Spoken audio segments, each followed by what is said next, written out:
ভাবুন তো একবার, কয়েক দশক আগেও যেখানে শুধুই বালুচর আর মরুভূমি ছিল, সে শহরটাই আজ পৃথিবীর সবচেয়ে বড় বড় ব্যবসায়ী আর কোটিপতিদের মূল আপনার। বলছি দুবাইয়ের কথা। কিন্তু কিভাবে সম্ভব হলো এই অলৌকিক পরিবর্তন? আসলে দুবাই শহরটাকে তৈরি করা হয়েছে ব্যবসার কথা মাথায় রেখে। মানচিত্রের দিকে তাকালে দেখবেন দুবাই এমন এক জায়গায় দাঁড়িয়ে আছে এখান থেকে মাত্র 8 ঘন্টার ফ্লাইটে পৃথিবীর প্রায় 2/3 মানুষের কাছে পৌঁছে যাওয়া সম্ভব।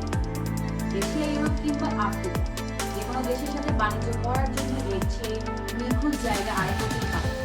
তবে ভৌগোলিক অবস্থানের চেয়েও বড় যে জিনিসটা ব্যবসায়ীদের সেখানে টানছে তা হলো ট্যাক্সের স্বাধীনতা।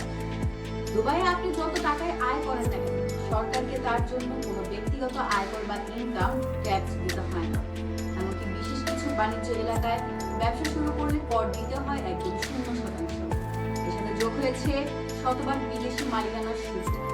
অর্থাৎ আপনার তৈরি করা ব্যবসার পুরো নিয়ন্ত্রণ থাকবে আপনার নিজের হাতে। এর বাইরেও আরেকটা বড় শক্তি হলো নিরাপত্তা। দুবাই পৃথিবীর অন্যতম অপরাধ মুক্ত শহর।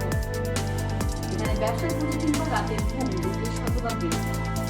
সরকার যখন সকল উদ্যোক্তাদের হাতে 10 বছরের গোল্ডেন ভিসা তুলে দেয়, তখন পরিবার নিয়ে সেখানে স্থায়ী হয়ে যাওয়ার সিদ্ধান্ত নেয় সবচেয়ে সহজ উপায়।